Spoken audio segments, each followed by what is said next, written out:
Hi mga sisilabs!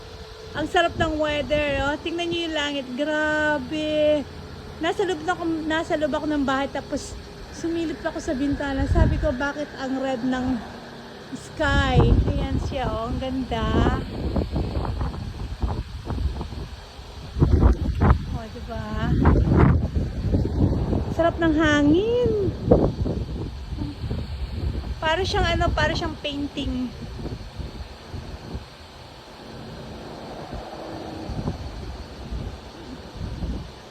Ayan. Autumn na kami ngayon. Goodbye summer. Sana dire-diretso na ganito kalamig.